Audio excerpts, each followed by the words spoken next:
Hey, garden nerds, we have a sponsor for this episode. True Leaf Market has been a supplier of exclusively non-GMO seeds since 1974. They offer a wide selection of seeds, many of which are heirloom and organic, for everything from vegetables to flowers, grains to herbs, and even specialty seeds. I'd say where they shine is in their huge selection of seeds and growing supplies for sprouting and microgreens. So if you want to get those extra nutrients into your diet, check that out. Their seed packets are affordable and are available in sizes for the home gardener all the way up to bulk wholesale. Visit trueleafmarket.com and use our promo code GTOTW10. That's GTOTW and the number 10 for Garden Nerd Tip of the Week. Now, on with the show. Welcome, everyone, to the Garden Nerd Tip of the Week podcast, where garden nerds from around the world talk shop, share stories, and offer their favorite tip. I'm your host, Christy Wilhelmy. In honor of April being Kids Gardening Month, this week my guest is M. Shipman. M is the executive director of kidsgardening.org. She has nearly 20 years of experience leading transformative programs in food systems, agriculture, and education. Welcome to the podcast, Em. Thanks, Christy. It's great to be here. Well, I'm excited to talk about you. You've been, I don't know if you wouldn't know this, but I worked in nonprofit for about a decade. And so I'm always drawn to people who are doing this kind of work. You've been in the nonprofit business for a long time. But did you start out there, and what brought you to gardening? I started out in gardening and then I went into the nonprofit business. Okay. So after I got my undergraduate degree, I came home from college. I grew up in New Hampshire, in rural New Hampshire, and I came home from college and thought I'd really like to work outside for a summer before I have to start the rest of my life, my career, sitting behind a desk or whatever it is. So I just, I'm this old that I was like flipping through a newspaper and found like an ad in the paper and clipped it out and called a phone number from a landline. And I've met this really nice couple who had a garden design business, and they were designing and maintaining residential landscapes for like pretty wealthy folks in Vermont and New Hampshire. And I worked for them for a summer and totally fell in love. I grew up gardening, but this was just a new level. And my love for plants and my love for being outdoors and working with the soil. And I just felt good, like my body felt good. I was making good money. Everything about it was great. Mm-hmm. So I did that for like 8 years, and then eventually decided that I wanted to have something that was more consistent and year round, and also wanted to get a loan to buy a home. Mm-hmm. So being self-employed was not favorable, right? Like, yeah, there's no W-2s. You have no pay stubs you can show people for getting a loan. It's hard. Yeah. Yeah. So I went, so I started working in the nonprofit sector, and then I quickly went back to school to get my master's in nonprofit management. And then I started working in agriculture and food systems, and eventually found Kids Gardening that brings it all together for me. And I found the organization a year after I had my first child. So it was really just perfect for me. And since then, I've gotten even more interested in education and joined the school board. And it's just a dream job. So we are a national organization, but I get to work from home in rural Vermont. Everything about it is just wonderful. That is nice. And you said you live in Vermont, which is, Are you still under snow, or is it thawing out right now? A lot of my friends and neighbors have snow. I'm in a valley where it's a little bit warmer, so I only have a little bit of snow. We are zone, I would say 4A, although like when I started gardening, we were 3. Okay, so things are getting warmer for you. Things are getting warmer, yeah. And do you have your own garden, or are you too busy helping others to have your own? I have my own garden. It's crazy. It's crazy huge. I'm a single mom. I have a 3-year-old and a 7-year-old, and I have just way too many gardens. And so slowly, year after year, I've been like planting more and more perennial edibles. So my sort of transition, I really was into like ornamental, like perennial gardening and flower gardening for a really long time. And then, and of course, growing food for myself. and a lot of annual crops, food crops. But after having kids, it's like the asparagus, the berries, the Mhm. rhubarbs, the apples is like totally the way to go because they can graze and be happy outside, and it's a little bit less maintenance. Yeah, perennial vegetables are more resilient. They don't need as much water over time, and they take care of themselves once they're established a little bit better. They don't need to be coddled as much as the annual cultivated vegetables that we're so used to growing. It's nice. Yeah, yeah. So how much space, dare I ask, that do you have to work with? I have 2 acres, so Oh, it's that not. is the magic number. I want 2 acres. Yeah, and it's really nice. I'm in the Connecticut River Valley, and so I'm just on the downhill slope into the valley enough that I have some really good valley soil. We get lots of rain, so we have a short growing season, but everything else is really like working in our favor here. That is nice. So I want to talk about the kids gardening organization. It's such a common phrase, like kids gardening, right? But it's an organization, not that's what we're referring to when we say kids gardening, listeners. So you have that organization has a lot of different types of activities listed on the website. And I wanted to ask, to start this conversation off, like, what types of activities do you recommend for folks who are trying to get their kids into gardening? Because they're either interested or want nothing to do with it. Yeah, it's true. And some kids are probably they're gonna be like different entryways for different kids. So like anything with kids, if you can find a tie-in between something your kid is already interested in and then relate it to gardening. Like I have a kid who loves numbers. So when I garden with him, it's like, let's measure these things, let's multiply this, let's count this. So if you can find that, like if you have a kid who loves dinosaurs, create like a quote unquote fairy garden type container garden, but put dinosaur figurines in it or something like that, so try to tie it into something that they like. And I think one of the first ways to get started to be successful is maybe to try something inside, because it's like, even families who spend a lot of time outside, inside is kind of where we're settling in together. So something in the kitchen like sprouts or container gardening or herbs on the windowsill. We have this great activity called a seed viewer that I can share a link to. And you're basically starting a seed in a plastic cup. If you line the inside of that cup with a moist paper towel, so it presses the seed up against the wall of the cup, and kids can watch the seed root come down and then the sprout. And if you use something big like a bean, it's kind of magical. Mm-hmm. So starting inside where they can be like really up close and personal to it, then I think you can kind of move outdoors, and then from the outdoors, start small, like start in a pot, and then maybe have something like those veg trucks that are like the beds that are on legs, like they make them for kids that are great. Mm-hmm. And then maybe move to a raised bed over time. But like there's no need with kids to just like go all in on a big old tilled like garden in the middle of the lawn, or like even a raised bed, until you kind of get the sense of whether they're excited about it and what they would like to grow. And that's another tip, is like, what food do they love? Grow that. Like, Of course. do they love tomatoes?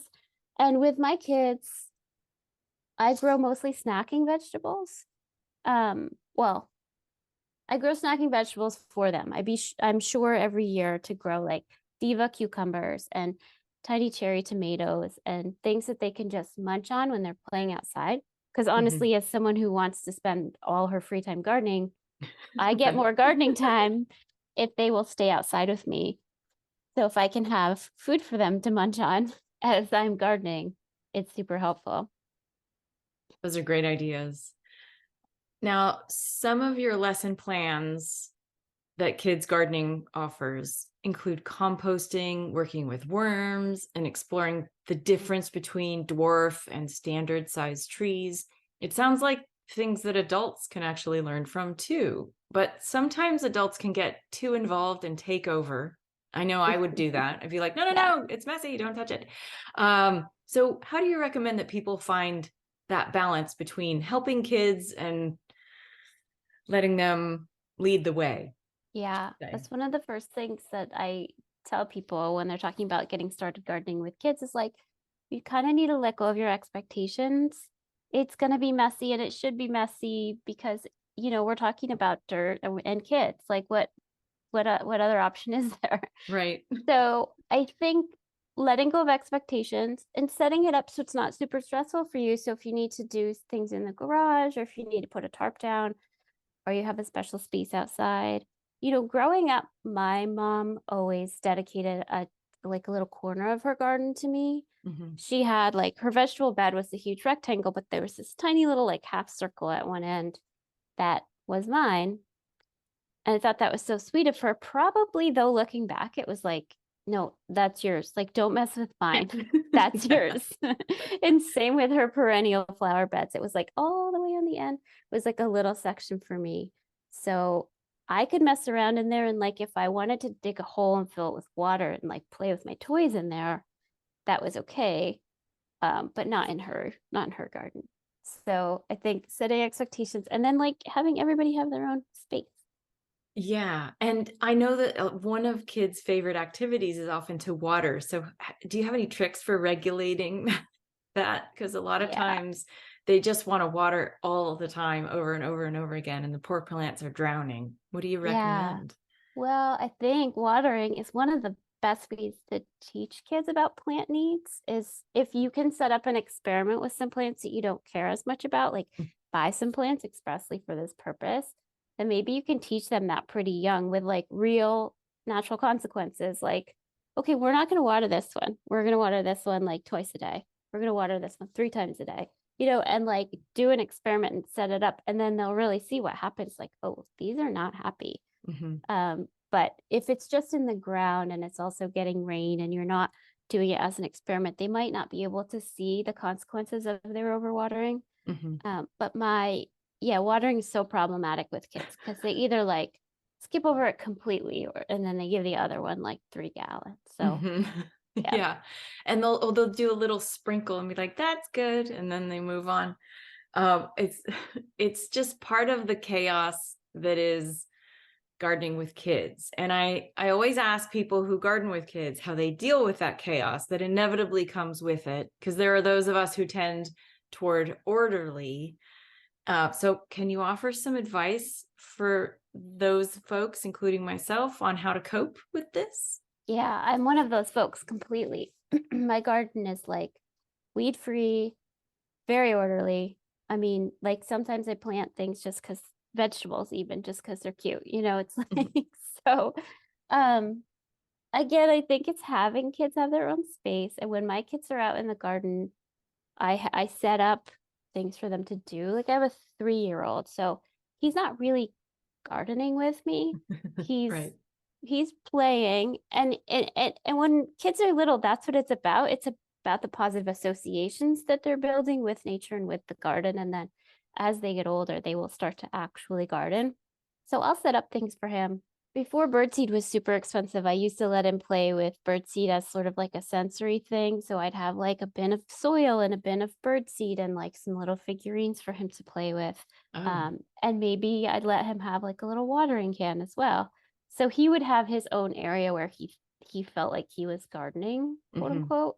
And I would be doing my real gardening, and he would be sort of watching me and learning from me. But honestly, most of the time that I'm out in the garden with kids, I'm gardening and they're it's parallel. We're each doing our own thing. But again, they have their own spaces to make messes. Yeah. And it's not in my spaces. So I think it's the two things. It's setting up the places where the messes can occur and setting up something for them to do. And then giving them their own. My son has a portion of one of my raised beds that it's growing oregano and mint Uh-huh. and all these things I would never plant in my own garden, but he wants them and you can't kill them. Yeah, they're And so indestructible. there's a very distinct border between what's his and what's mine. So his oregano and mint don't get into my bed. Now I'm curious because are both of your kids boys or Mhm. okay, Yeah. so are they diggers or pullers?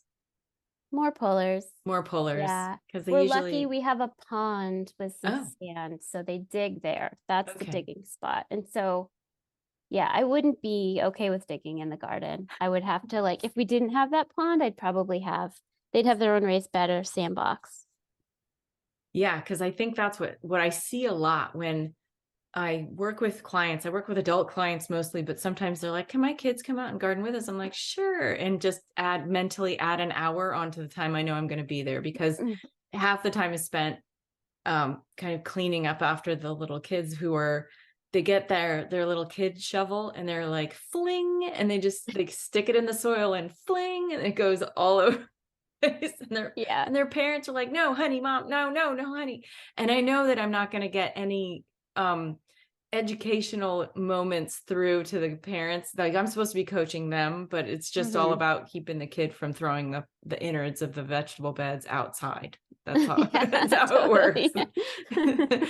They need um, their own little places to fling soil. I think that's really smart. And whether that bed is shorter and smaller so they can get in, reach into it more easily.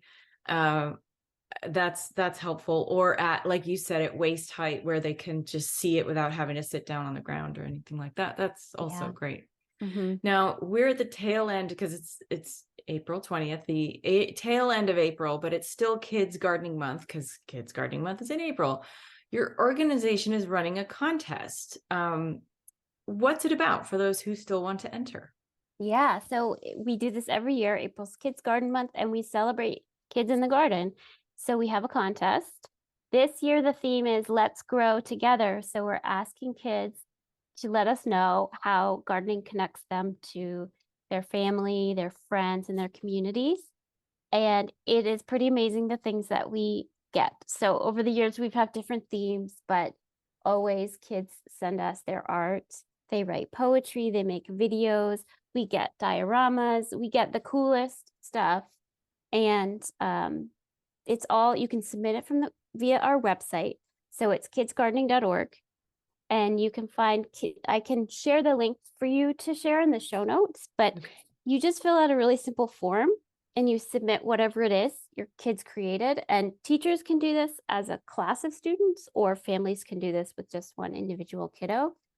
And every week we have prizes that you can receive. So we have some cash prizes. We have some Mrs. Meyer's Clean Day, like botanical soaps and cleansers and things. We have some cool books for gardening with kids.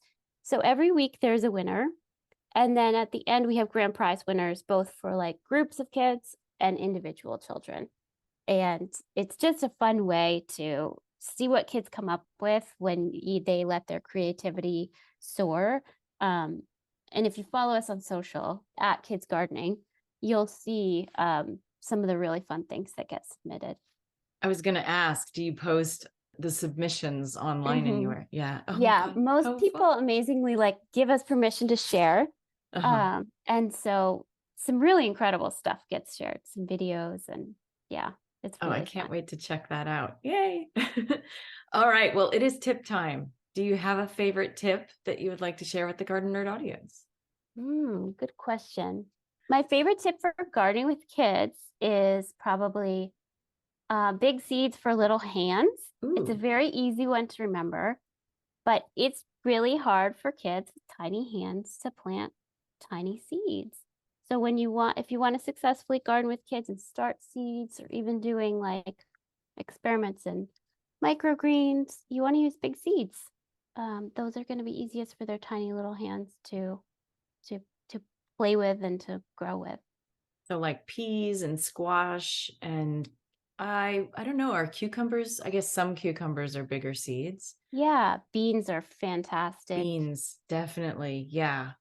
And Okay, when they good. can connect those seeds as the seeds they eat too, like beans, Mhm. and pumpkin seeds and things, I think that's a really good connection for them. And corn, especially once you've Yeah. soaked them, those get big. And I'm like, oh, I want to plant like Christmas lima beans would be the most amazing thing to plant with kids because they're huge. Totally. Yeah, yeah.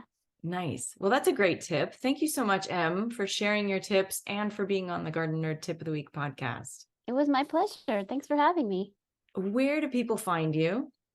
We are at kidsgardening.org. That's our website. And our social handles are all at Kids Gardening. And you're on Instagram, Twitter, Instagram Facebook? and Facebook. And we have a really active Pinterest page as well if people want to go get activity ideas on Pinterest. Oh, fantastic. Well, thank you so much. All right, garden nerds, you'll find a link to the kidsgardening.org website this week on gardenerd.com. We'll also post links to the contest and their social media feeds. That's it for this week. Subscribe to this podcast on Apple Podcast or wherever you listen. Visit us for tons of free gardening information at gardenerd.com. Thanks to our sponsor, True Leaf Market, for supporting this episode. You'll find us on Instagram and Twitter under Gardenerd1, on Facebook as gardenerd.com, and of course, our Gardenerd YouTube channel. Happy gardening!